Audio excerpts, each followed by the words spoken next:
It is Monday, September 8th. I'm Josie Duffy Rice in for Jane Coaston, and this is What a Day, the show that wonders if you watched the MTV Video Music Awards last night, because we didn't even really know that those were still a thing. Is MTV even still a thing? On today's show, we discuss CHI-POCALYPSE now, and Russia continues to escalate attacks against Ukraine.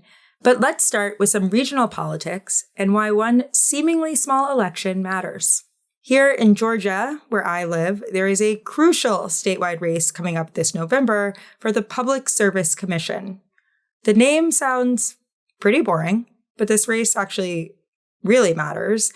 The commissioners are in charge of regulating public utilities in the state, including electricity, gas, and telecommunications, which basically means that they regulate how much Georgia families and residents have to pay for these utilities, which means that their job affects pretty much each and every resident in the state.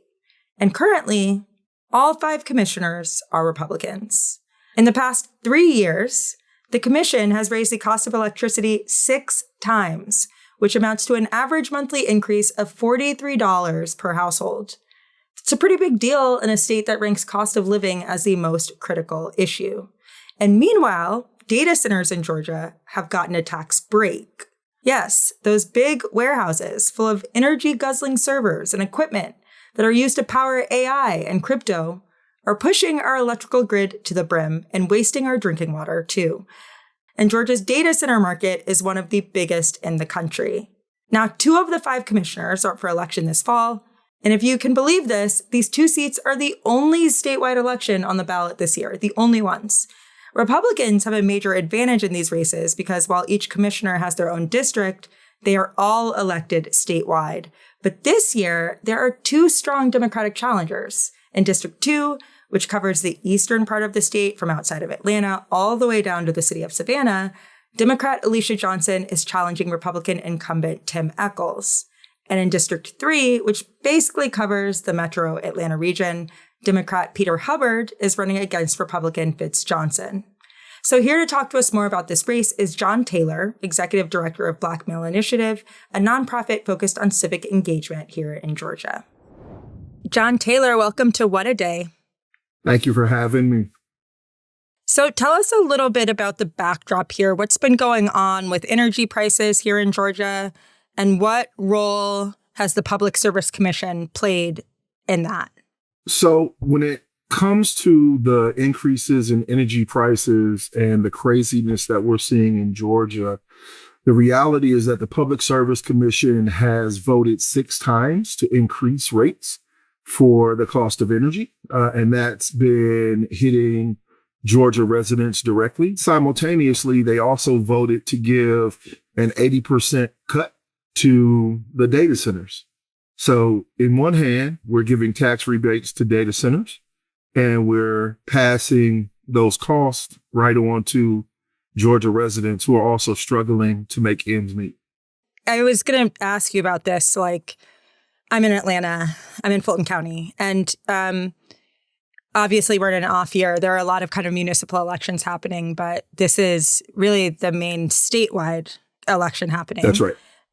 So how are you really kind of engaging with people about why they need to pay attention to the Public Service Commission and why it's important to vote on this, especially people who might not have municipal elections, given that there also are no federal elections this year? Right. I mean, the reality is we're doing a lot of door knocking. We're having a lot of phone calls. We're sending out text messages to folks. And we're doing everything we can on social media to pump the importance of this moment. I think this is more so than anything a David versus Goliath moment. We're looking at 2 incumbents who are Republican, who have been able to keep their seats and move conversations rooted in commerce and business. And we're talking about candidates that are running as Democrats who are going to public commission meetings every day or every session and asking hard questions about renewable energy, asking questions about rate hikes, asking the commission to stand up for the citizens that it's supposed to represent and protect. And so for us, it's super important to get the word out and educate folks in every platform we can. So tell us what's really at stake if in this election, we don't elect the representatives who are concerned with cutting costs. I mean, unfortunately, our lives are at stake. That's the right way to put it. We are dealing with a circumstance where not only our livelihood and our ability to survive and pay bills is at stake, 6 times they've raised the rates on residents. That's preposterous. But beyond that, the use of water, the use of electricity, the way that we're allowing data centers to come into our state and expand, the compounding health impacts for methane gas, for dioxides, for an expanded use of a water table that was not designed to handle the rigor or the load. The truth of the matter is, if we don't get folks in these public service commission seats to care about the people in Georgia, our lives are on the line. So obviously, Georgia has faced some challenges too when it comes to voting rights, voter access, right? What are the biggest hurdles right now in terms of actually making sure that people can get to the polls, that their votes count, that they have access? So there's a few. We're dealing with hundreds of thousands of voters being purged from the roll. We're dealing with compounding and ongoing lawsuits due to the implementation of SB 202 and the changes in legislation that make it harder for good Samaritans and everyday volunteers to go out and help register Georgia voters. We're dealing with a Secretary of State that has in many ways just missed the boat and does not care about the voting rights for folks in this state.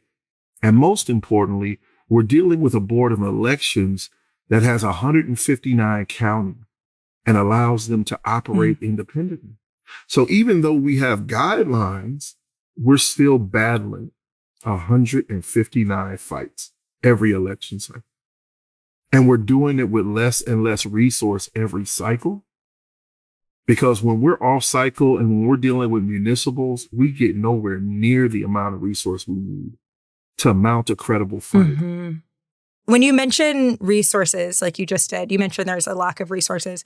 Are we just talking about money? What are the resources that we need kind of consistently to make sure that we see the kind of voter turnout and voter interest that we want in these elections? So there's 3 things that we really need. We define resources: time, money, and people. So we need TMP. We need enough time to educate our community and make sure that they get the value of these elections, whether it's Public Service Commission or it's senator or it's state, congressional seats. They're all very important. City council, mayor. These are the folks that are making the decisions about how we live our lives every day. And so time is important. And we're short on time because it feels like these elections pop up on us. But because of the way we're structured, again, they're always there. As far as the money is concerned, of course, money is a great aggregate that helps us defend against not having enough time. Imagine all the things we could do with all the money in the world. But money is really only useful if we can use it to do the third thing, which is activate, educate, and mobilize the people. Because we're not interested in having transactional voting. I want folks who come out and vote and then they hold the elected official accountable. We oftentimes say that the biggest thing we dislike about politics is when candidates tell us what they're going to do when they get in office. We would much prefer have individuals give us their track record of proven action, that they're servant leaders already, and that they're telling us how they're going to expand what they've already been doing once they're in office. Absolutely. I want to ask about the role of the commission when it comes to public services and what else needs to be done. So clearly, in order for anything to be done to lower costs, to, average families and improve infrastructure for public services, we have to have a good public service commission. But what else needs to happen to ensure that Georgians, are able to keep getting the kind of public utilities that they need effectively. So there's the things that the Public Service Commission does, which we've talked about. They regulate rates. They help to make sure that we have access. They really vote for what we can and cannot do, but they also vote to increase the number of watts, megawatts that, the companies can produce. And so this essentially says, this is how much power you can bring into, or you can generate each year. This is what it's going to cost. This is what it requires of you. They allow that scale to exist. But beyond that, we need legislators to put moratoriums on utility hikes. We need legislators to start pushing back on these costs and be clear about the fact that we are in a place where the cost of utility, the cost of housing, the cost for wraparound services and household expenses is outpacing the economics of household. You grew up in an era where the cost of living, the COLA increase was 2.5%. Most of the folks in Georgia are not getting a 2.5% raise. But when you vote 6 times to raise the cost of utilities, you're blowing that out of the water. You're making it impossible for people's pocketbooks and purses to keep up with your hikes. We need that to stop. Can I ask you the kind of challenges you're seeing with this election, both in terms of what's at stake, who's on the ballot, right? And making sure that voters care and show up. Do you think that they're reflective of what's happening across the country?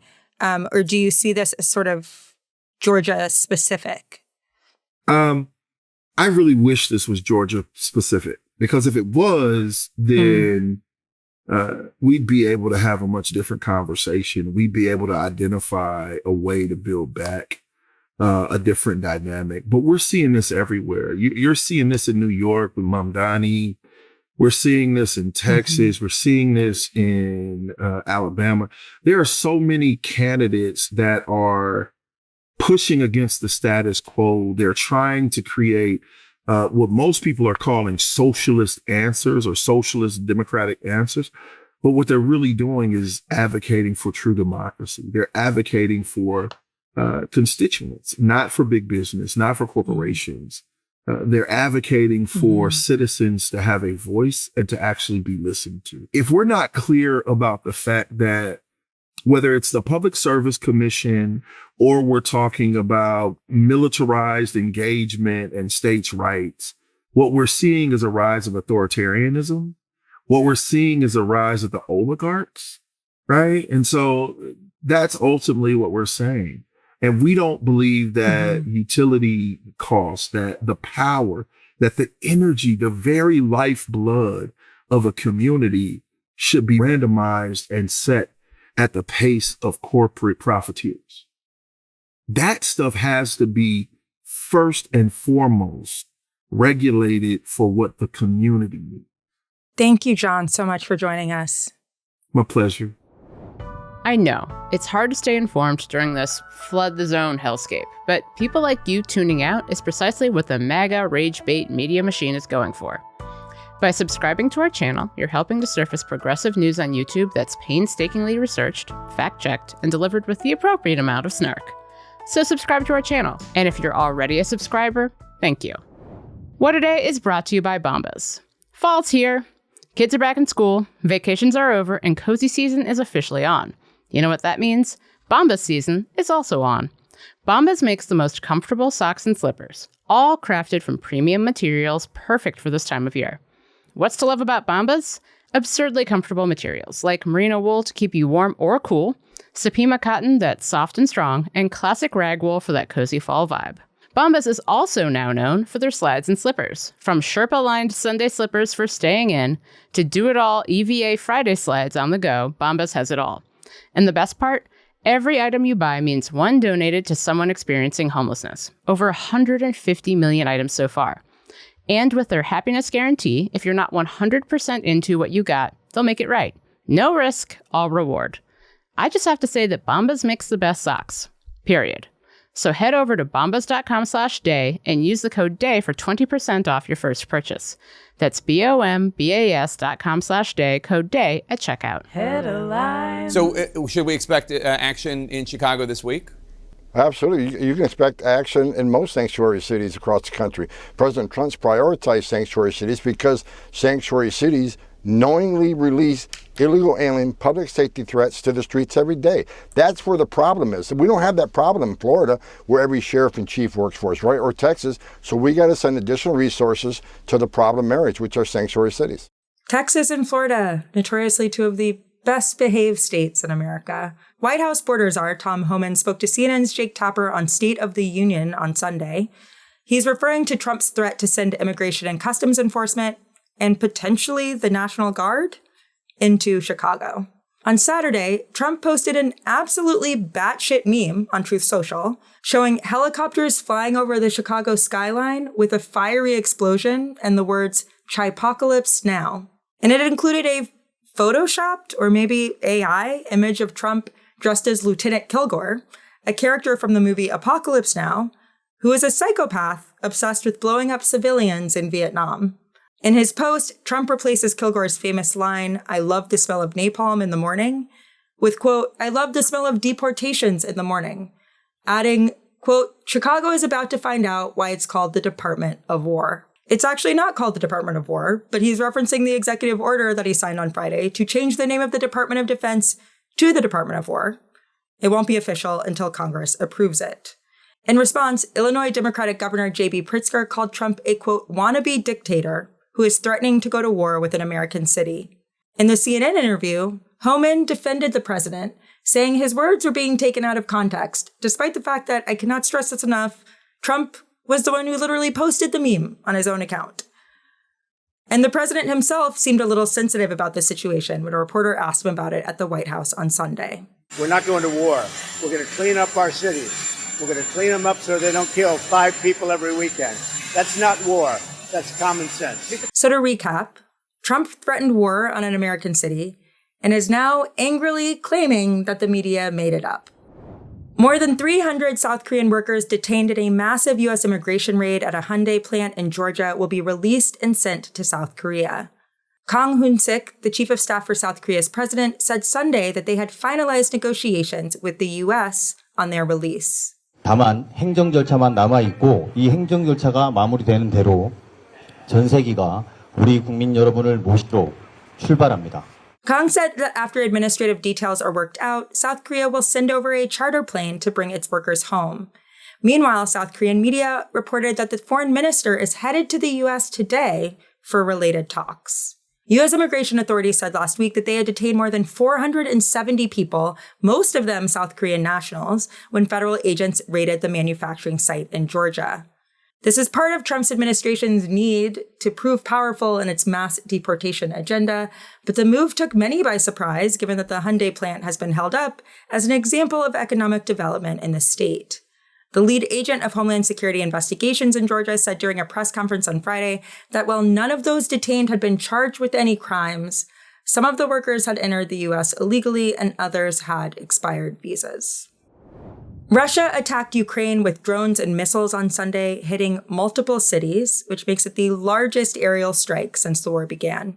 It's yet another record-breaking move by Russia, despite Trump's repeated efforts to broker a peace deal between the two countries. The strike killed 4 people, including a mother and her 3-year-old child, and injured 44.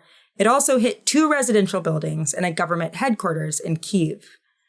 It was unclear if the government building was a direct target or just had been hit by debris, according to the Associated Press. But if it was intentional, the attack would mark an escalation in Russia's air campaign, which has so far spared government buildings in the city center.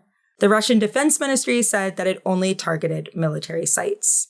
Ukrainian President Volodymyr Zelensky said he is working with France as an ally to strengthen his army's defense. And in a post on Twitter, he said, quote, "Such killings now, when real diplomacy could have already begun long ago, are a deliberate crime and a prolongation of the war." Other European leaders expressed solidarity with Ukraine as well. British Prime Minister Keir Starmer said in a statement, quote, "These cowardly strikes show that Putin believes he can act with impunity. He is not serious about peace." Would you offer rebates, though? Are you prepared to offer rebates? So we would have to give a refund on about half the tariffs, which would be terrible for the Treasury. And you're prepared to give those refunds? Well, I mean, there's no be prepared. If the court says it, we'd have to do it. Treasury Secretary Scott Bessent told NBC's Meet the Press host Kristen Welker on Sunday that the U.S. may have to refund some money they've collected from Trump's tariffs.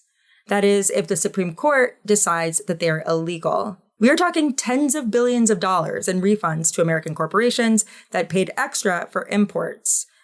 2 courts have already ruled that Trump's tariffs on foreign imports are illegal because it was a unilateral decision by the president when only Congress has the power to set tariff rates.